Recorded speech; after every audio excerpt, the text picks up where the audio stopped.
Hola YouTube, les saluda Multiluis117. Traigo algo que podría impactarlos al ver. Wesker podría ser Alice de Resident Evil. Bueno, les dejaré el link en la descripción del video para mayor información. Empezamos. 1. Cuando hablaba sobre Alice y Albert, yo jamás dije que Alice fuese un personaje que formase parte del videojuego Biohazard. Lo que siempre traté de dar a entender era sencillamente que Alice es la personaje de las películas Resident Evil que reencarna el papel de Albert. Me atrevo a decir que para mantener en secreto la realidad que envuelve a nuestro Albert, los creadores tenían que verse obligados a concepcionar a un personaje que, implícitamente, personificase a este esplendente caballero. Esa es la señorita Alice Bernati. Ahora bien, el secreto radica en sus sexos. Alice mujer y Albert hombre. De esta manera, aunque realizasen las mismas actividades, sería invisible para un seguidor ingenuo reconocer que ambos son en realidad un mismo papel, aun cuando Alice jamás entre al videojuego y viceversa, Albert apareciese en las películas. Por lo anterior, seguramente ustedes me dirían: estás equivocado, Multiluis. Albert Wesker aparece en las películas y es el enemigo de Alice. La verdad es que yo no lo interpreto así. Deseo contarles parte de mi historia tras seguir las películas de Anderson. Créanme, cuando conocí y vi a Alice en las dos primeras entregas, la verdad, me decepcioné. Sí, así es. Y solía decir que era increíble cómo Capcom había permitido que un personaje totalmente ajeno como Alice manchara y ocupara el lugar de los gigantes tales como Gil, Claire, Carlos Olivera, Wesker. Y me dolía pensar en la idea de que algún día Alice matase o atacase a Wesker. No obstante, tras la salida de R5, desde ese abismante 13 de 3 de marzo de 2009, no descansé hasta hallar argumentos y razones válidas, documentos oficiales para decir: Albert vive. Les aclaro, las ideas que me llevaron a confiar ciegamente de que Albert vive fueron los documentos oficiales del videojuego. El haber descubierto la igualdad Alice igual a Albert fue lo último que descubrí. 2. Tengan en cuenta que, en las películas siempre se distorsiona lo real. Por ejemplo, Angela Ashford no existe, y es que Angela reencarna a Sherry Birkin por ser la hija del doctor que sin desearlo, provoca la esparción del virus de Raccoon. Recuerden que gracias a Birkin cuando se pelea contra el escuadrón de Unk se propaga el virus en Raccoon. Y aquí el T-Virus llega hasta cierto punto a personificar al G-Virus, pues en la película, Umbrella le roba a Ashford su T-Virus, tal y como en el juego, Unk le roba el G a Birkin. El Dr. Charles Ashford, quien tampoco existe en el videojuego, de haber sido congruente con el juego, él no sería empleado, sería dueño de Umbrella. A lo que quiero llegar es algo simple. Así como vemos personajes implícitos, Angela igual Sherry, Charles igual Birkin, Alice es Albert. Ustedes me seguirían insistiendo en que eso es imposible, puesto que en las películas hay un tipo llamado Albert Wesker. Yo no lo veo así. ¿Por qué? Para mí, en la película, realmente Wesker reencarna el papel del Lord Zuelle Spencer, esto al afanarse a la idea de recuperar a ese humano maravilloso evolucionado que se adaptó al virus cuando nadie más lo hizo. En la película, Wesker, que es realmente el papel de Spencer, esa es Alice.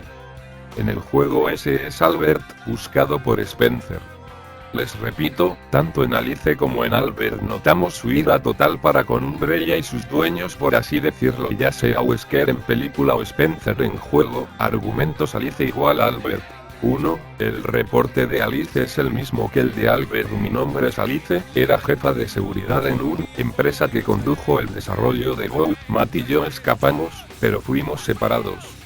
El T se propagó y todos murieron, pero ellos se reanimaron. Mi nombre es Albert W. Era jefe de la Venun, empresa que condujo el desarrollo de WoW. Conocí a Birkin, pero tomamos caminos separados. El virus T se dispersó y los buenos ciudadanos se volvieron zombies. 2. Alice lleva su anillo que dice propiedad de Corp Umbrella y Albert en sus antiguas gafas decía también propiedad de Corp Umbrella. Ambos se deshacen de estos objetos con rabia tras disponerse a escapar del subterráneo. Alice de la colmena, Albert del subterráneo de la mansión. 3. Alice cuida a Angela. Angela sería Sherry, ella es hija de Charles, quien reencarna a Birkin, y Albert cuida en el juego a Sherry, la hija de Birkin. 4. Alice descubre su capacidad de combate en la primera película tras darle una gran patada a un Cerberus perro zombie y se asombra.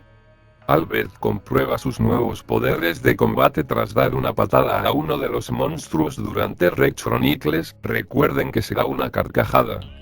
5. Alice y Albert se adaptan al T-Virus tras el final, para Alice tras finalizar la película, como Albert al terminar R1. Y ambos salen heridos tras la adaptación. En el caso de Alice, ella sale herida por haberse arrancado pedazos al tratar de escapar al Inico de Re-Apocalipsis. Albert, como saben, sale herido tras revivir en R1. 6. Timothy Cain Thomas Kretschmann en Re-Apocalipsis le dice a Alice que ella no es mutación. Tú eres evolución, te volviste perfecta, magnífica, expresa mientras desprecia cruelmente a Nemesis Matt, así como Zoe Spencer le dice a Wesker clon, no Albert, insisto que de todos los niños solo uno era el especial. ¿Recuerdan? 7. Alice está en el programa Alice, un programa de clonación, así como Wesker está en el programa Wesker. Muchos me malentendieron en esta parte, la idea no era decirles que desde un principio, todos los niños eran clones, no, lo que dije era que tras lo ocurrido en R1, Umbrella debió enterarse que Albert 013 había hecho algo sorprendente. Había evolucionado. De allí, que debía estudiársele. Puesto que de los 13 niños sobrevivientes al programa Wesker original, solo Albert había alcanzado tal derecho. Ahora, en teoría, Albert no es dominado por Spencer, de allí que Albert tuviese la facilidad de escaparse y pensar en escaparse desde mucho atrás. Reporte de Wesker 2, recuerden que por eso en el documento Albert Wesker, se decía que Spencer tenía forzosamente que inculcarle sus valores personales a los diversos niños de diversas nacionalidades, puesto que el virus progenitor no alteraba sus personalidades. Es decir, debía alcanzar a manipularlos perfectamente para que no le dieran problemas en el futuro. Comprobamos que esto es cierto porque tanto Alex como Albert se le escaparon. Entonces, ¿por qué el Wesker de R5 sí sentía ese deseo de reencontrarse con Spencer? Simple. Así como las clones de Alice respondían a la manipulación de Umbrella, los clones de Albert también respondían a ello, mientras que Alice y Albert original simplemente no eran manipulados. Como ya mencioné mis argumentos, insisto, otra comprobación está en Alex, él se escapó, así como Albert auténtico. Si Wesker en R5 era manipulado, era porque ya estaba diseñado para ser manipulado. Un clon. ¿Creen que Spencer toleraría perder a ese ser increíble que revolucionó el T-Virus y superó a la raza humana? No debía de devolverlo, pero él sabía que Albert no lo haría. La alternativa: su clonación. 8. El suero de Alice trae los recuerdos de quien lo porte así como sus habilidades. Por lo visto en R5, el poder de Wesker radica por alguna extracción del virus de Albert que se le inocula a este clon de R5, de allí que conserve sus recuerdos desde su nacimiento hasta esa noche en la mansión, cuando el verdadero Albert dejó de ser humano. Por eso, el clon cree conocer a Chris, así como las clones recuerdan su vida tras lo de la bañera.